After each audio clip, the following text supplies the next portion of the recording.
शामी साहब, कल वो फैसला आना है जो 8 साल से नहीं आ रहा था। इमरान खान साहब ने भरपूर अंदाज में कैंपेन पहले ही कर दी है, पहले एक नैरेटिव बना दिया। दो जो असेंबलियां हैं, पहले पंजाब से फिर खैबर पख्तूनख्वा से करारदाद भी मंजूर करा दी इलेक्शन कमीशन के खिलाफ, इस्तीफे का भी मुतालबा कर दिया और जुमेरात को इलेक्शन कमीशन के बाहर आज एहतजाज का भी ऐलान कर दिया। मगर कल सुबह फैसला आने वाला है। आपको लग रहा है कि खतरात हैं जो जिसका तहरीक इंसाफ को अंदेशा है जिसकी वजह से ये सब किया है, या कोई ऐसा खतरा नहीं है कि इमरान खान साहब को ज़ाती तौर पर तहरीक इंसाफ को बतौर पार्टी एक कोई सर्वाइवल का मसला हो जाए इस फैसले से? देखिए, अंदेशे तो मौजूद हैं और अगर ऐसा ना होता तो जब ये केस दायर हुआ था उसी वक्त पीटीआई की और इमरान खान साहब की कोशिश होती कि इसकी समाअत हो जाए और मामला जो है वाज़े हो जाए, दूध का दूध पानी का पानी हो जाए।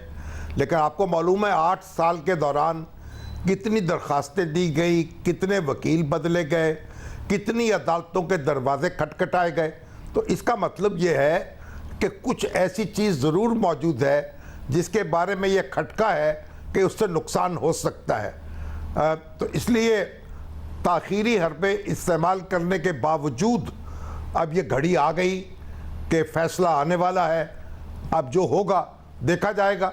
और जो एहतजाज जो है, जो उसकी कॉल दी गई है, जिस तरह कैंपेन की शुरू की गई है इलेक्शन कमीशन के ख़िलाफ़, जो करारदादें मंजूर कराई जा रही हैं, उससे तो कोई फ़र्क पड़ता नहीं है। इलेक्शन कमीशन ने अपना फ़ैसला देना है और उसके बाद जो अदालती फोरम होंगे वहाँ इमरान खान साहब को और पीटीआई को अपना मुकदमा लड़ना पड़ेगा। एहतजाज से या जुलूसों से या करारदादों से तो वो घड़ी टलने वाली नहीं है। अस्मा, आप बताइएगा, ऑफ द रिकॉर्ड भी कोई पैनिक या परेशानी ऐसी नज़र आती है? क्योंकि जब हुकूमत जारी थी तहरीक इंसाफ की, उससे कोई महीना पहले तक पैनिक नहीं था। 15 दिन पहले तक भी लगता था कि नहीं, कहीं ना कहीं से मामला तय पा जाएंगे, कुछ गारंटीज मिल गई हैं। मगर फिर देखा हमने कि क्या हुआ। आपको लग रहा है कि कोई पैनिक है या फिर एक तसल्ली है कि कोई ऐसा फैसला आ नहीं सकता, आ गया तो चैलेंज हो जाना है, अदालत में चैलेंज करेंगे और हमें रिलीफ मिल जाना है, या कहीं ना कहीं कोई पैनिक है? एक पैनिक तो बिल्कुल शाज़े, पैनिक तो है और इसकी इत्तलात जो है वो मिलती भी रही हैं हमें। और बल्कि यहाँ तक कि इमरान खान साहब ने एक आइनी पोजीशन पे जो शख्सियत थी उसको भी मजबूर किया कि वो लाहौर जाके उनसे एक खुफिया मुलाकात की इस्तदा जो है वो करें। और हमारी इत्तलात हैं इसके ऊपर के चीफ़ इलेक्शन कमिश्नर के पास वो साहब जो थे वो गए भी और उन्होंने कहा कि उनकी खातिर मिल लिया जाए। लेकिन इस पर चीफ़ इलेक्शन कमिश्नर साहब ने जो हमारे ज़राए बताते हैं, उन्होंने कहा कि अगर वो मिलना चाहते हैं तो वो आके इलेक्शन कमीशन में मिले और उनसे वो उनके दरवाजे उसके ऊपर खुले हैं। लेकिन फिर जब वो तैयार नहीं हुए तो एक पूरी बाकायदा एक मुनज़्ज़म मुहिम जो थी वो चीफ़ इलेक्शन कमिश्नर के ख़िलाफ़ जो है वो लॉन्च कर दी गई। तो एक खौफ मौजूद है तहरीक इंसाफ के जो कैंप्स हैं उनके अंदर, उनकी जमात के अंदर और उनके सरबराह के अंदर, क्योंकि ये सिर्फ एक मामला ये नहीं होगा कि वो रकम जब्त कर दी जाएगी कानून के तहत, या ये कि तहलील कर दी जाएगी पाकिस्तान तहरीक इंसाफ, या ये कि उनका साइन जो कि बल्ला है वो ले लिया जाएगा वापस। बल्कि एक बहुत अहम जो एक अखलाकी सवाल है वो भी उठा दिया जाएगा, क्योंकि बैरून मुल्क से जो फंडिंग हुई है उसके सबूत अगर सामने आ जाते हैं और अगर फैसले में साबित हो जाता है, जो कि महफूज फैसला है और कल सुनाया जाएगा कि वो ममनुआ फंडिंग जो थी वो मुख्तलिफ ममालिक से ली गई। और फाइनेंशियल टाइम्स की स्टोरी आप देख लें कि उसकी अभी तक कोई रिबटल नहीं गई है, उसके ऊपर कोई लीगल नोटिस अभी तक नहीं गया। बल्कि यहाँ तक कि इमरान खान साहब जो है उन्होंने आरिफ नकवी साहब को फेवर किया है, उनके फेवर में बात की है, उनको कहा है कि वो उनका क्या कसूर, वो तो पाकिस्तान के लिए काम कर रहे थे वगैरह वगैरह। उनका डिफेंस जो है वो सामने आ चुका है। तो ये एक सबसे अहम सवाल ये है कि ये सारा दबाव जो कि चीफ इलेक्शन कमिश्नर के ऊपर और इलेक्शन कमीशन के ऊपर था, उसकी वजह वो खौफ, वो एक तरह से पैनिकी थी जो कि उनकी जमात के अंदर थी कि फैसला अगर आ गया ममनुआ फंडिंग के हवाले से, अगर आ जाए और आ गया तो उनके ऊपर एक बहुत अहम जो है वो सवाल उठ जाएगा। इससे पहले जो सदाकत और अमानत पे नहीं उठा था। शामी साहब, ज़ाहिर साल हर साल में आपने तो अपनी सहाफ़त में बहुत सी हुकूमतों को गिरते देखा है, चाहे वो 90 की दहाई में हो, मोहतरमा बेनज़ीर भुट्टो की, नवाज शरीफ साहब की, उससे पहले भुट्टो साहब की, उसके बाद हमने देखा नवाज शरीफ साहब का डिस्क्वालीफाई होना। मगर फिर आपने ये भी देखा कि जब इमरान खान साहब को हटाया गया तो फिर वो सबसे मुख्तलिफ था रवैया, और किस तरीके से उन्होंने ऐसी कैंपेन बनाई कि सबको परेशान करके रख दिया, जो हुकूमत में आए उन्हें भी, जो इदारों में थे उन्हें भी। आपको लगता है कि कोई ऐसा एडवर्स फैसला जिसका इमरान खान साहब खुद अपने जलसों में कह चुके हैं कि हमें इस तरह गेम से बाहर ना करने की कोशिश करना, ये कोई स्टेबिलिटी ला सकता है? इमरान खान ऐसे कबूल कर लेंगे या वो एक तूफान ही लेके आएगा इमरान खान साहब की तरफ से भी? देखिए, इसमें तो कोई शुबा नहीं है कि इमरान खान साहब के खिलाफ जो करारदाद अदम एतमाद आई वो एक आईनी रास्ता था और आईनी रास्ते से उनको निकाला गया। लेकिन जिस तरह उन्होंने रेजिस्ट किया, जो एहतजाज मुनज़्ज़म किया और जिस तरह अपने हामी जो हैं उनको खड़ा किया, वो तो अनप्रेसिडेंटेड है। इससे पहले जो बेनज़ीर भुट्टो साहबा की हुकूमत जो थी वो जब बरतरफ हुई थी तो उस वक्त जब फारूक लगारी ने की थी हुकूमत बरतरफ, उस वक्त वो एक जुलूस निकले थे, या अल्लाह या रसूल बेनज़ीर बेकसूर, लेकिन उसमें भी एक यानी लिजाजत थी, माजरत थी। लेकिन जो खान साहब ने तो ललकारा है, अपने हामियों को उभारा है और पिछाड़ा है अपने हरीफों को और उनको कुछ सोचने पे मजबूर किया। जो ताकतवर हल्के हैं उनको उन्होंने उनका लिहाज नहीं किया, उनको उन्होंने कमज़ोर करने की पूरी कोशिश की है। तो इसका तो क्रेडिट आप उनको देंगे। अब जब ये फैसला आएगा इलेक्शन कमीशन का, अगर वो मुखालिफ आया उनके, तो फिर उसको क्या करेंगे?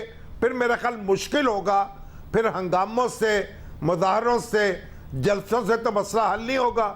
मसला तो फिर अदालती फोरम पर ही हल होगा और उसका सामना करना पड़ेगा। और आप ये देख लें कि ये जो चीफ इलेक्शन कमिश्नर हैं, मैं तो इनको दाद देता हूँ। हालांकि ये जुडिशल अफसर नहीं है, ये कोई रिटायर्ड जज नहीं है, ये इंतज़ामी अफसर रहे हैं, ब्यूरोक्रेसी का हिस्सा है।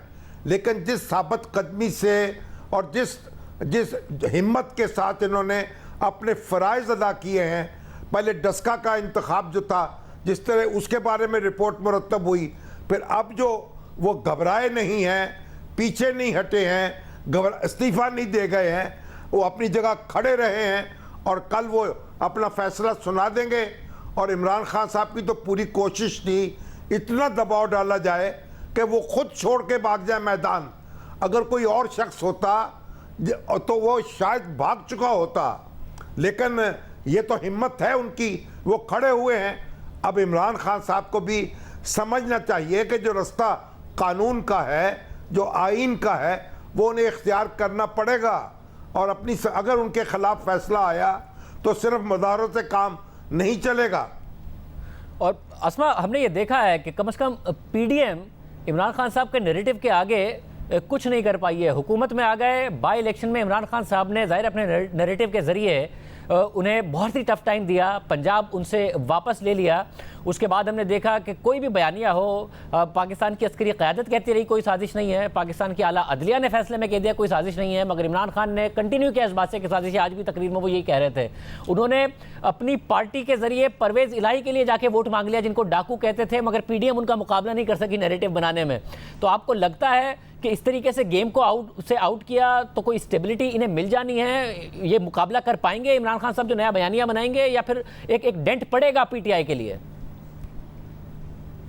जी देखिए, इमरान खान साहब तो बयानिया बनाने में उनका तो कोई सानी नहीं है, या जिस तरह से उनकी हिमायत रही है, जिस तरह से उनको सपोर्ट मिलती रही है, वो बेशक इदारों की तरफ से हो या दीगर, वो भी अनप्रेसिडेंटेड रही है जब वो हुकूमत में थे। और जब नहीं थे तो भी आप देखें कि उनको 3 महीने का एक टाइम पीरियड मिला, जिसके बाद फिर इंतखाबात हुए और उसमें उनको फतह भी हासिल हुई। वो पूरा वक्त उनको टेलीविज़न के ऊपर पूरा वक्त मिला है, उनको सोशल मीडिया के प्लेटफॉर्म्स मिले हैं, उनको एक सपोर्ट के लिए, जलसे जुलूस के लिए, एहतजाज के लिए, और जिस तरह से वो अपना नैरेटिव बताते हैं, फैलाते हैं, बनाते हैं और उसके ऊपर डटे रहते हैं, उसके लिए उनको पूरा वक्त मिला। कोई कदगन, किसी किस्म की कोई रुकावट उनके सामने नहीं आई है। लेकिन ये जो मॉरल अथॉरिटी है जिसके ऊपर सवालात हैं कि आपने मुख्तलिफ ममालिक से फंडिंग ली, छुपाया और एफिडेविट के ऊपर लिख के दिया कि ये फंडिंग जो थी वो बिल्कुल जायज़ ज़राए से आई है सामने। अगर ये होती है तो 62(1)(f) जो है वो जाहिर है कि हमने नवाज शरीफ साहब के सिलसिले में देखा कि तनख्वाह छुपाने या कामा छुपाने के हवाले से उनके ऊपर लगी, तो वो यहाँ के ऊपर भी वैलिड हो जाएगी। लेकिन क्या पाकिस्तान मुस्लिम लीग नवाज लेड गवर्नमेंट जो है वो इस तरफ लेके जाएगी इस मामले को, वो सुप्रीम कोर्ट के अंदर इस मामले को लेके जाएगी? अगर ऐसा होता है तो ये एक बहुत बड़ा सवालिया निशान है कि खुद कैबिनेट या गवर्नमेंट जो है वो क्या इसके बाद इकदाम करती है, और फिर पूरी तरह से गेंद वफाकी काबीना और पीडीएम के कोर्ट में होगी कि वो अब तक जो बातें कर रहे थे उसको किस तरह से एक्सरसाइज करते हैं। और क्या वो उस नैरेटिव को लेके आगे चल पाएंगे अगर वो कामयाब होते हैं इस सिलसिले के अंदर। तो ये तो अभी तक तो वो बहुत इस मामले